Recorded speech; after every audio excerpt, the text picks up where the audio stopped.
Jeff, welcome to the Power Within You podcast. It's really lovely to have you on here with me today. How are you doing?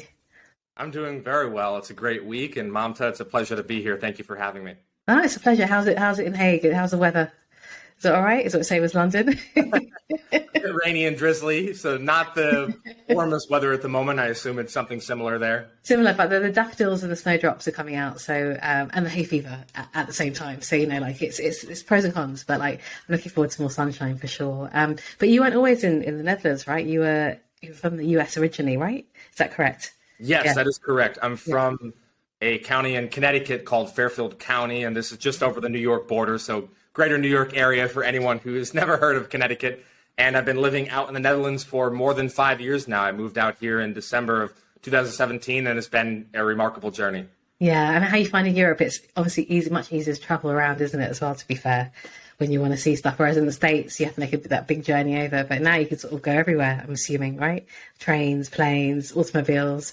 It's very true. It's exactly right. In the United States, I was driving everywhere. I had my car there. I've been here, like I said, for a while. I don't have a car here simply because I don't have a need. I take public transportation everywhere, trains. I also have my bike. So that's probably the biggest difference. I don't really need a car out here.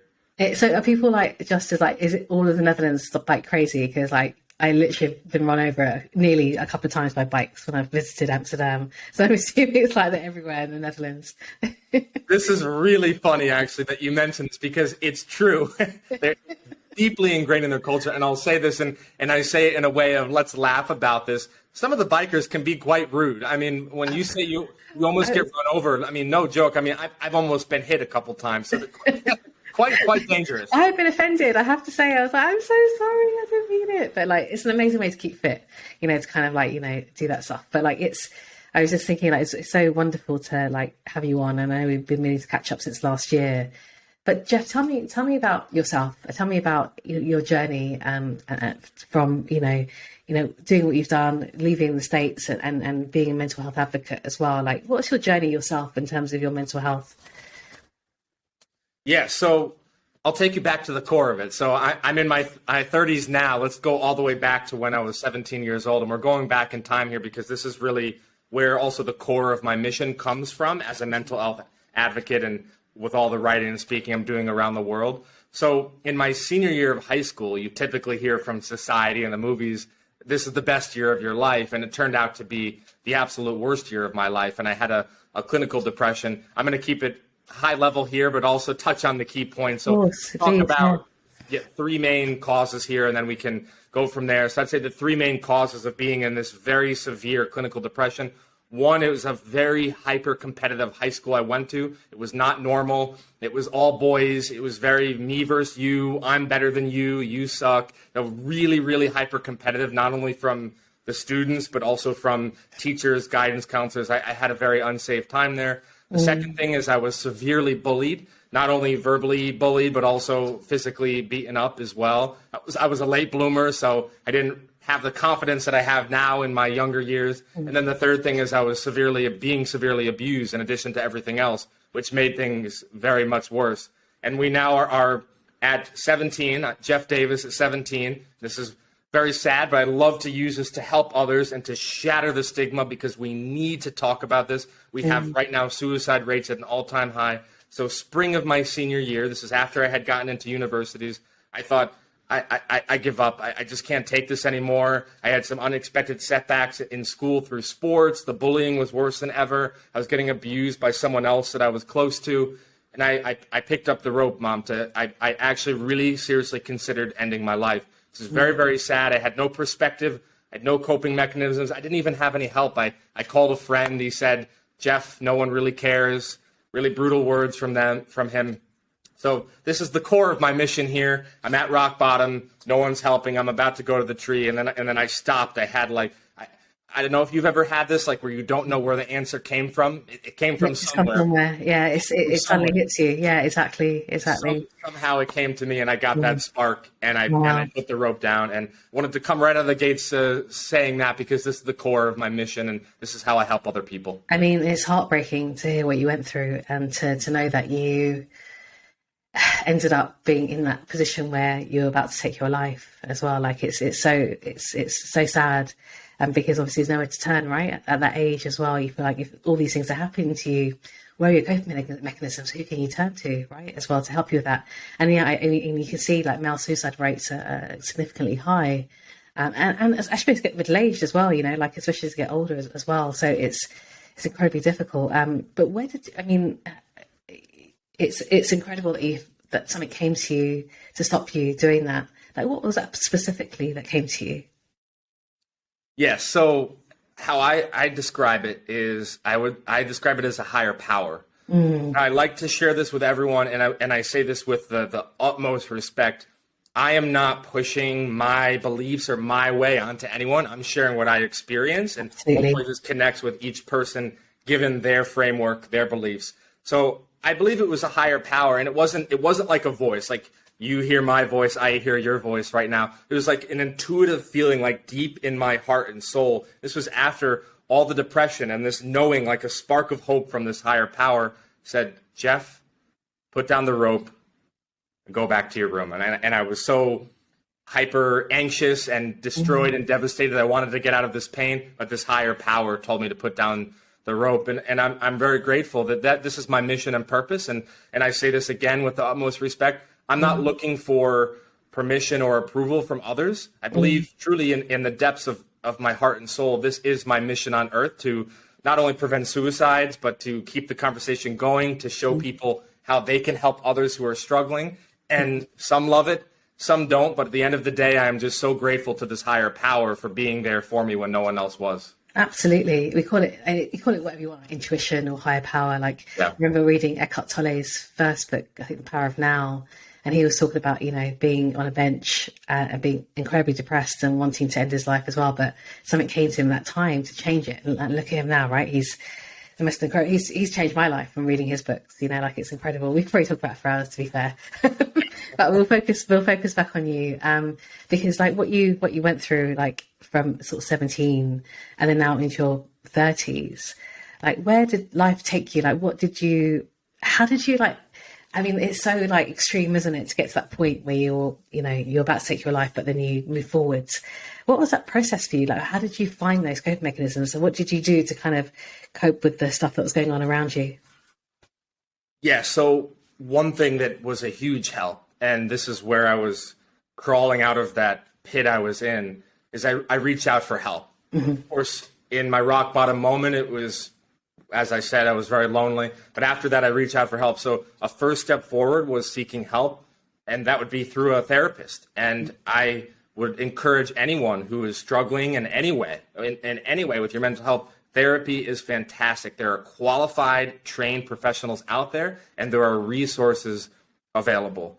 And I remember I was feeling really awkward about it, and I didn't know how I would be received. But the thing I want to share with your listeners here is that seeking help is a sign of strength, not a sign of weakness. And don't let anyone convince you otherwise. That was a big first step, to be talking to a professional and to work through a lot of the trauma, the bullying, the abuse, the unexpected setbacks. And then from there, I'll share this. I went to this hyper-competitive high school, kind of like you get into the Ivy League, you're somebody. If not, you're a nobody. Literally that mindset. I went to this small school in Maryland called McDaniel College. I'm very proud I went there, by the way. It's a great school. It's not really like well-known like you'd hear of Harvard or Princeton or Yale. So my classmates are really brutal, and I can laugh at it now, but it was not fun to talk about at the time. I actually shared the story in my TEDx talk that I gave in New York City. My classmates severely judged me. I mean, like really bad. Like, what are you doing to go to that school? And why are you picking a school no one knows about? Even teachers were looking at me funny. So that's a really, really, really unsafe environment. And I share this as an answer to your question, is because despite what they thought, it turned out to be a great 4 years where I was slowly, surely able to build my confidence. And if you look at Jeff, myself, in 2007, when I first stepped foot on this campus in Westminster, Maryland, and then in 2011, when I graduated, I was a completely different person. So what I want to encourage anyone listening is it's a process. Give yourself time. And I'm not saying it, even in 2011 was I there fully, but that's how I slowly, surely stepped my way out of it, being able to be more of myself, personal development seminars, getting around better people. So I really thank McDaniel College for that, despite the unkindness of my hyper-competitive high school. I know that's outrageous, isn't it? I mean, it sounded like it was the best move for you, but, that judgment can be so harsh, feeling that criticism from other people, because ultimately sometimes we just want approval, don't we, from our peers. And when we don't receive it, it sends us over the edge. Like we find it very difficult to do. But it's beautiful to hear that you push past it and you're able to kind of really, find your confidence and increase your self-esteem as well. Because you spoke about therapy. I mean, you have different types of therapies, I suppose. Was there a particular type of therapy that helped you? Like, because there's psychoanalysis, the CBT, there's was it just having someone to talk to that was just super helpful? Yes, the specific kind of therapy, in my experience, that helped the most was psychotherapy. I worked with a psychotherapist and being able to unravel all of my experiences. There's also a book I can recommend to anyone called The Body Keeps the Score by Bessel van der Kolk. Yeah. Fantastic book. Yeah. Amazing. Book. Amazing. Yeah, amazing. Have you? It sounds like it's just brilliant. Yeah, like literally, it's on my bedside table. Right. It's so good. By the way, I did not plan this. Again, we didn't plan this. But sitting here is the power of now. Oh, stop it! Oh my goodness. One of the best. Get over your bookshelf just really quickly. That's amazing. Yeah. I just can't believe you just said that. That's nuts. Yeah, look at that. See, it's meant to be. It's meant to be. This conversation is meant to be. But no, it's I mean, psychotherapy, I think, is generally incredibly helpful. But I mean, obviously, were you able to create your own sort of coping mechanisms as well? So not just the therapy, were you able to, what other things did you do to help you with your confidence and help you with your self-esteem? Yes. Well, one thing that I did that really turned things around for me is I built a support network. Now, when I look back at my 17-year-old self, I give myself empathy, love, and compassion because it was just a really tough environment I was in. But when I started to take things more into my control, specifically the things that I could control, because we can't control a lot of the things happening in the world, but I could control who are some of the people I'm going to hang out with in my free time. I may not be able to control who that professor is or who's in my class, or maybe you're working somewhere, who's ever listening to this, and you can't control who you're working with, but you do have power outside of those environments to go and do that. And that's what I did. I built a support network. And right now and I say this so genuinely, I have an incredible support network. Yeah. And that makes a huge difference. It makes a huge difference that I have not only had the therapy, I can also pick up my phone at any time. And I have 10 or 12 or maybe 15 really close friends all around the world, and they'll answer my call and talk to me if I need to talk to them. That's wonderful. I think that makes a difference so much as well, because loneliness is something which, has really affected people, especially during the pandemic as well. But having that support network, I think, is super important to kind of get you through and be able to pick up the phone, like you said, and ask for advice, or just have a chat and a coffee, But yeah, it's really wonderful to hear that. And so, when you left college, obviously it sounds like your self-esteem was getting more, like you were more confident. Where'd that journey take you then from, onwards after that? Yeah, so there's a lot here. I'll share a root cause, and this can also perhaps spark some interesting discussion. So I had a people-pleasing pattern, and I'm much better at it now. Me too.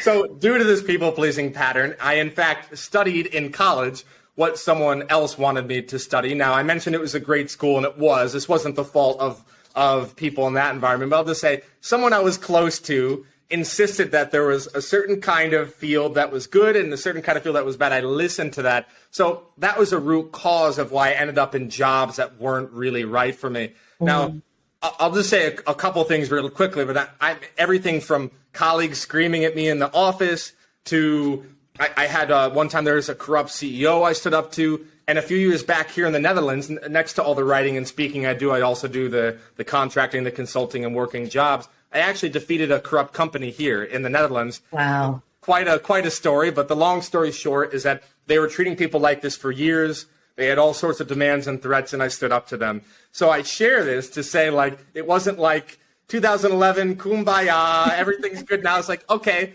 Jeff finally has some confidence. Now the world is going to test him, and it's been quite a test. It's been a bumpy road. Of course, I have plenty of good experiences too in the workplace, but I wanted to be raw and real here. That's also a part of who I am. So I've had these setbacks, but I always use them and I share them to help other people. So just remember that there are always options available to you, and you can transition into the career of your dreams. I know you're doing some incredible work, Mamta, and I know that I've also made a huge effort to transition more with the mental health and the leadership. And now I'm doing a lot more of what I love, and I'll say is a very bumpy road here. You know what? It does take time. It does take time because, like, you know, when you do, like you said, like, it's so interesting, isn't it? Like, because you're so young, you listen to people close to you about your career, right? So I come from Indian background, so it's like, all right, so doctor, dentist, accountant, good jobs, right? Do that, exactly. And then do that for the rest of your life, and then retire, and then that's it, basically, as well. So my mum is, you know, like, I love her to bits. She's like so confused by what I do. Like, she was confused by what I did in tech anyway. But then trying to explain what I do now. So she calls me like a teacher. So I'm like, yeah, Mum, I'm just a teacher. It's all good. But then she's very curious, and she does support me as well, although it was a bit hard for her at first to have someone who didn't follow the traditional paths as well. So like you said, it's really difficult to break out of it and then become and follow your joy and follow your passion. But like, what was it like? I mean, I normally sort of say to like a coachee, for example, look at your core beliefs, look at your values. How did you get in tune with those core beliefs that you had to kind of make you go to the path that you're going to now? Yes, well, it was a combination here of inner work, of reflection and meditation, solitude, spending time with myself, and engaging with the community as well. So it was also realizing, I love writing. Like, I love this blog post I'm writing. And right now, you know, let's go back in time 10 years as I'm writing this blog post. Okay, no one's reading it, but I love it. Like, I'm engaged with the process. I'm reading tips about how to be a better blogger. So I'm reflecting, and then I'm also using action to help create that clarity. Oh, okay, I really like writing. Oh, I really enjoy public speaking. I joined this organization called Toastmasters, and that was a great stepping stone. So it's a great rocket ship to get you there. And I remember I joined it, and I didn't expect to love public speaking so much, but I got up there and people were like, Jeff, like, have you been speaking for years? And I was like, no, this is my first speech. So it was a mixture here of a lot of inner work and engaging with the community. And then the one thing I'll add on is a really solid cherry on top is take action. So it's not about sitting there and like, oh, I like writing and then doing nothing, but oh, I like writing. Let me actually put this into action. And now I have a lot of people reading my blog, and I've written 3 books. So now I'm honored to get my work out there. But it's definitely one step at a time. That's amazing. I mean, before we get onto the books that you've written, so I love to kind of dive deeper into those. How, you know, you mentioned that it's a bumpy road, right? It's bumpy, like, you know, to get where you want to get to. How do you manage that bumpiness, I suppose? Like, how do you manage when things get tough? Yes. Well, I've always had this, even way back at the beginning of my journey. You could call it both a mindset and a belief, is like never too up, never too down. So imagine like you're a little fish in the sea and you're swimming and you encounter something horrible, and then you move on. You get like a rejection, and then you encounter something beautiful, and you just keep swimming. And I always view this as never too up, never too down. So one way I temper this is whether like I got brutally rejected, or I've had speeches that have gone great, but I've also had speeches that have gone really badly. I had one where I had like a miscommunication with the meeting planner. So the speech is okay, but the topic was a mismatch, a total disaster, and I was, truly devastated after that. So that was a tough setback back in 2016. And I remember, like, not only in my mind, but like I also feel it in my heart and soul. Like, okay, never get too down in the dumps, and never too high either. And then it's just continuing to swim. It's continuing to move forward. So there's believing in yourself. I mentioned the support network. Sometimes it's like reflecting in a journal. If I'm feeling like really frustrated with the world, I'll reflect in a journal. And I use tips and techniques like those to help process these events. One more thing I'll say is I actually feel the feeling. A lot of people want to get to the end destination, but they're not diving into their feelings. I say this with the utmost respect and empathy, having been there myself. And I find when I feel it, like, okay, I'm feeling and I'm in tune with myself, that ironically is the very way that gets me through it. The only way out is through. Do you know what? I'm so glad you said this. I've probably said this a million times in my podcast before, but we don't connect with our emotions enough, right? Yeah. Our emotions are our North Star. They are the ones guiding us, right? It's connecting with those, but we're taught in our culture, in our environment, not to connect with our feelings and our emotions and how we're feeling. And I think that if we ignore it, when we start ignoring it, it just creates so many other problems. It does create anxiety, that stress. It causes, ill health. It causes like physical stresses. Like it's so important to have that. And I think that what we're missing, I think generally, is people connecting with themselves emotionally. Because if you can't connect with yourself emotionally, you don't know which way you're heading. You don't know how to deal with it, right? So if you're feeling, low about a certain thing, some people avoid it and just carry on what they're doing, and then it comes out later, and 10 years later, they feel resentment towards someone else or whatever it is. But like, for some reason, we've bypassed the processing of our emotions when it's the core of us. I just don't understand it. Do you know what I mean? It's like whether we end up in a therapist chair or we, end up, in bad relationships or whatever it is. So yeah, I think we have a lot of work to do when it comes to really having and coach people to connect with their feelings. Yes. And piggybacking off what you just said there, you completely nailed it. People will end up in burnouts. They'll end up in really, really absurd situations. It can be a health challenge. They'll end up in the hospital. I know I myself, 3 years ago, actually, right as COVID hit, I went into a burnout. So I know that a lot of what we're taught by the society, like you said, we're taught, sweep it under the rug and hide it. And that's not the solution to our long-term well-being and success. Absolutely. That's so true. So true. So tell me more about your writing, because I know you've written 3 books. So tell me more about what they're about and what they're called, of course, as well, so we can buy them on Amazon or wherever they're available for. Please, talk me through it. Talk me through them. They sound amazing. Yes, absolutely. So I'll share this. The first book was through a traditional publisher, so that was really awesome as a feather in my cap. The second one ended up winning an award in inspirational nonfiction, and the third one became a bestseller on Amazon in a competitive category. So I like to continually one-up myself, and I'm continuing to write now. So I'll give the quick down low here. So the first book is called Traveling Triumph. So I mentioned I went to the school called McDaniel College in Maryland, loved it. My junior year of college, which was my 3rd year, I studied abroad in Budapest, Hungary, and this ignited my love for Europe. Not only in Budapest, but also all across Europe, traveling around. I had like the craziest stories, from spontaneously meeting people to I unexpectedly becoming a broke college student, kind of figuring out random jobs, to just having, not like your everyday stories. And I remember I'd share these with friends, and they were like, Jeff, this is unbelievable. You got to share this. So I wrote a book about it. I found a publisher. I went through a lot of rejection, but I really wanted to have that credibility with the publisher. That was really exciting, to be in basically my early 20s and to land a publishing deal. And I published Traveling Triumphs, The Improbable in Budapest and Beyond, and that kickstarted my writing journey.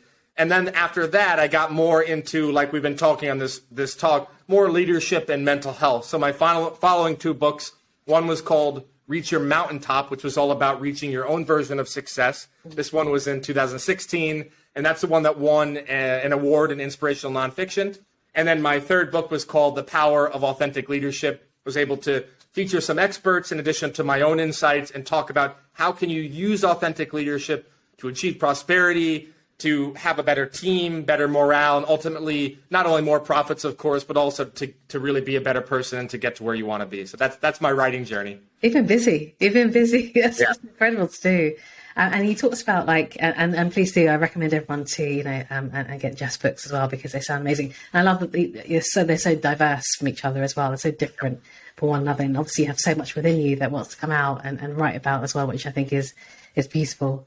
But he talked about you wanted to get your first book published by a publisher, and that you had suffered lots of rejection. And you hear this, right? Like, you submit, your work, you get rejected, and then you submit again. But people get put off. So, and I was talking about this the other day to a corporate company about rejection, and that sort of being really an emotional wound. I think it's called by I can't remember his author now, but it's a book called Emotional Wounds. He talks about rejection and that, and how it really stops you from reaching your goals. It stops you from pushing yourself and taking risks because you're scared of getting rejected. And lots of people go through that. Everyone goes through that, I suppose. So how did you get through that rejection? How did you, get through, just keep going, keep going, keep going? Like, what happened? How did you manage that?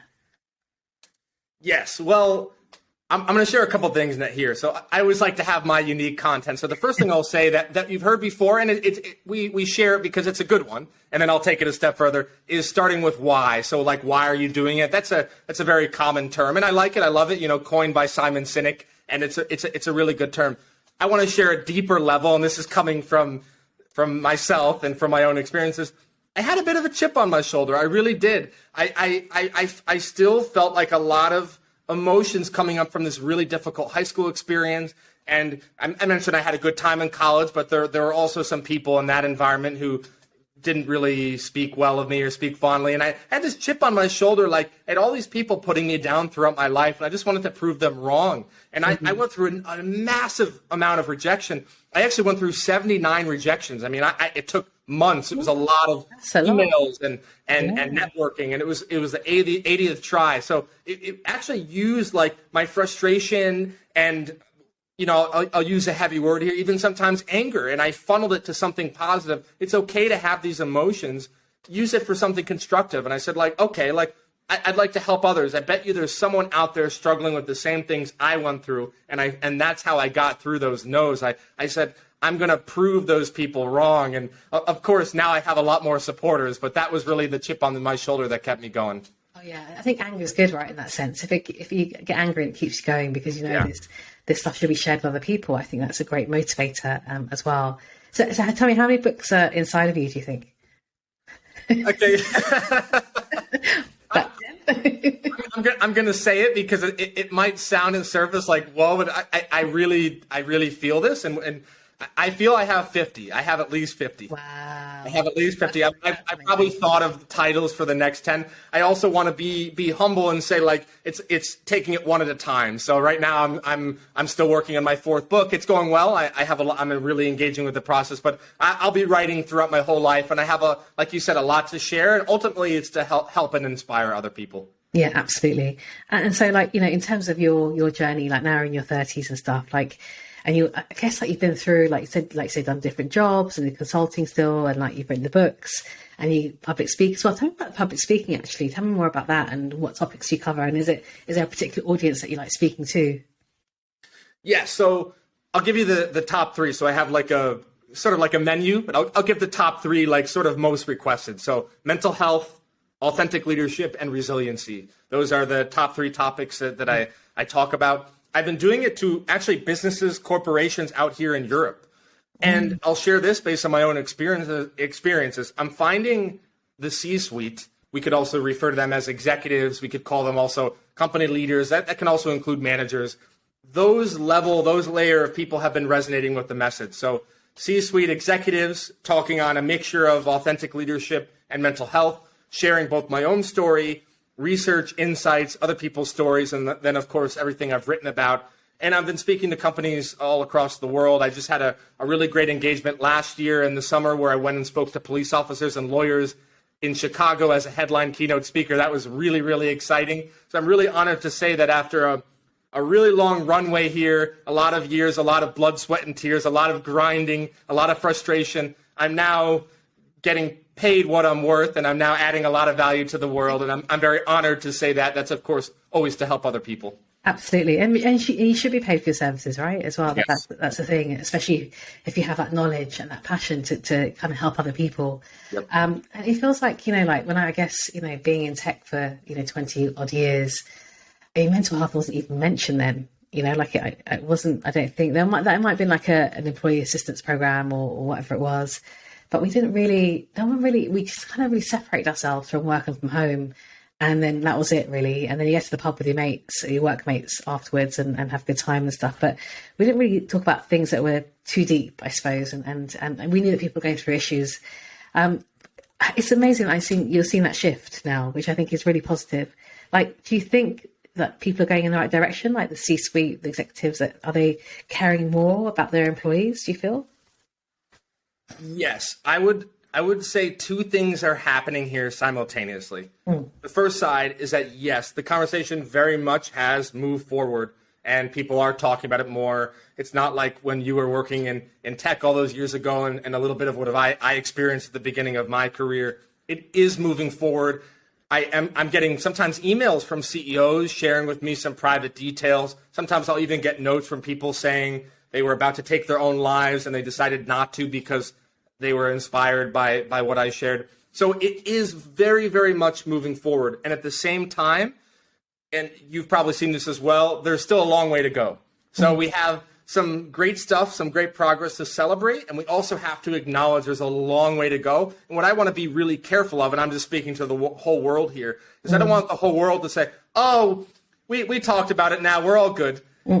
Suicide rates are still at an all-time high. There's still a massive, massive global mental health crisis, truly. We have a long, long way to go. And yes, I acknowledge it's an uncomfortable topic for some. At the same time, we need to remember that keeping this conversation going will literally save lives.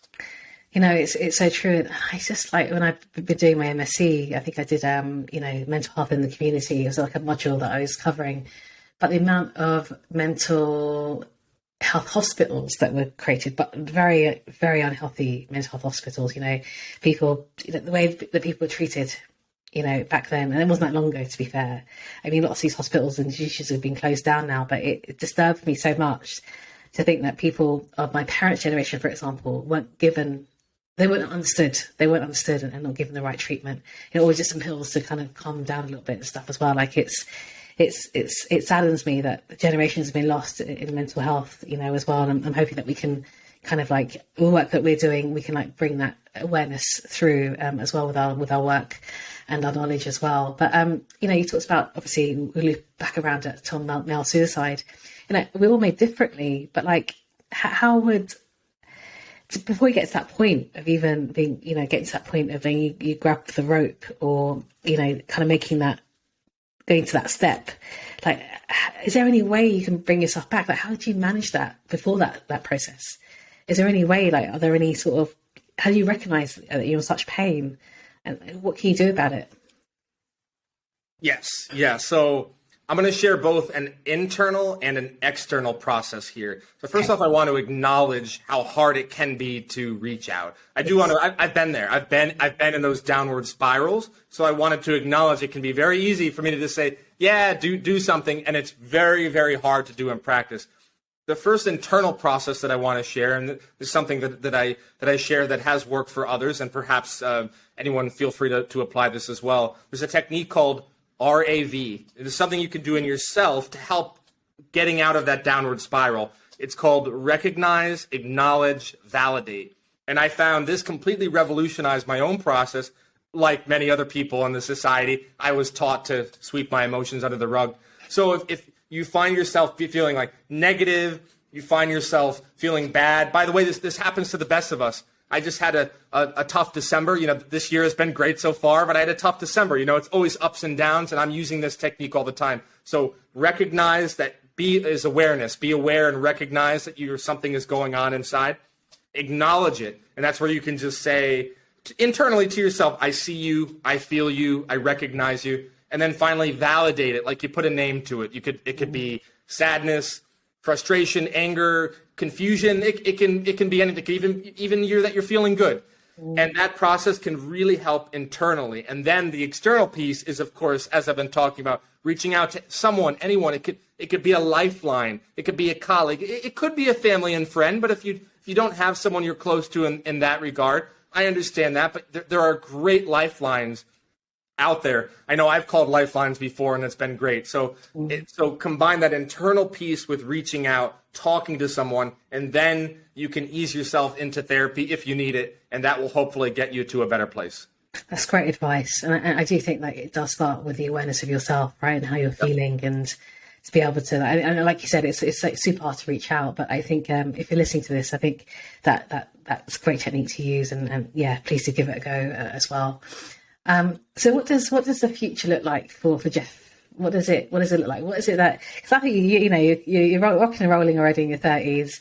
I can't imagine where you're going to be in like 10, 15 years time. It'd be amazing. Very excited for your journey as well. But what does the next sort of, years look like for you, do you feel? Yeah, well, Okay, I have a few secret projects that I'll leave secret, but I will share some really good stuff. So thank you for the kind words as well. So of course we talked about writing on this wonderful call here today. So I'm going to be writing.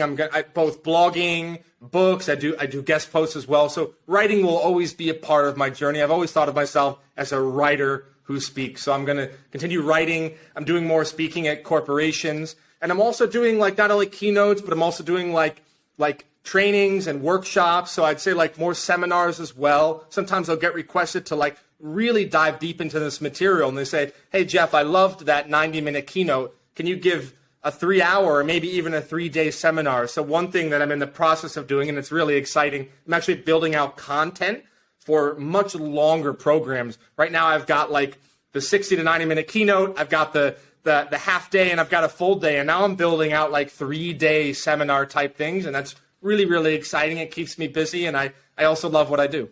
Yeah, and that's the main thing, isn't it? Like there's so much knowledge to impart, I think, on people and like give, because I think, if you're doing the work and you're able to like give that knowledge to other people, it's just so life changing. Yeah. And especially in organizations and companies as well. Like I love my one-to-one coaching, but I equally love being delivering to a larger cohort of people as well, because I know I'm impacting more people in that sense. As well. I'm doing longer programs with them as well, because I think it's incredibly powerful. But I'm super excited to see where that leads to. That'll be incredible. And if you're in London, you need to let me know, and I'll take you out for a beer as well, because it'd be lovely to chat more to you for sure. Well, one thing, I'll just say this really quickly. So very honored. I was actually nominated for UK Mental Health Campaigner of the Year for this. Fantastic. I didn't even realize that. That's incredible. Yeah, award program, Inside Out Award. So I have to check my schedule. I don't know, but I might be coming to London in the near future. If I am, for sure, I will let you know. We'll grab a beer. There's a lot more to talk about. I'll bring my books as well. Yes. I want to ask you one last question, and that is, how do you find the power within you to kind of manage your mental health now and for the future? So what is it that you do for yourself to kind of become the best version of you and fulfill your potential as well? Yes. Connect in the best way that works for you with that inner spark. There's an inner spark in you. You are here for a reason and a purpose on the planet. I really mean that sincerely. So connecting with your inner strength, your inner purpose, your inner spark. That inner spark is what saved my life at 17. I help others in the work I do to connect with their inner spark. I know that I take solitude. So it's great to be networking with others. Do that. And at the same time, take time to yourself to get to know yourself, because when you're taking time to yourself, getting to know yourself and being in solitude, you'll connect with your inner strength, your inner wisdom, your inner power, and you'll change the world. That's beautiful. I love that. That is so inspiring. I'm going to go and change the world now, basically. Yeah. Now that is a really lovely thing to hear as well. And I think it's really wise words as well. So tell me, like, how can people get in touch with you if they want to contact you? What's the best way? Absolutely. So first off, you can feel free to check out my website, which is jeffdspeaks.com. That's my first name, JEFF, the letter D, and then speaks, plural.com.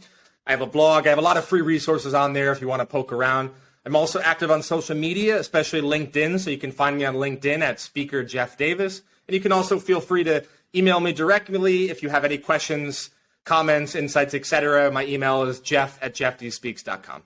Brilliant. And I think men's mental health is high. For me, it's high on the agenda at the moment, because I think we need to speak more about it, and especially educate young boys to kind of like be more empathic towards each other as well. So I think if you're looking into men's mental health, please do reach out to Jeff. I think he'll give some great advice. But thank you so much for being on the Power of the New podcast, Jeff. It's been an absolute joy and an absolute pleasure to speak with you today, and I appreciate your time. My pleasure. I really enjoyed the conversation. Thank you for having me, Mamta. Thank you.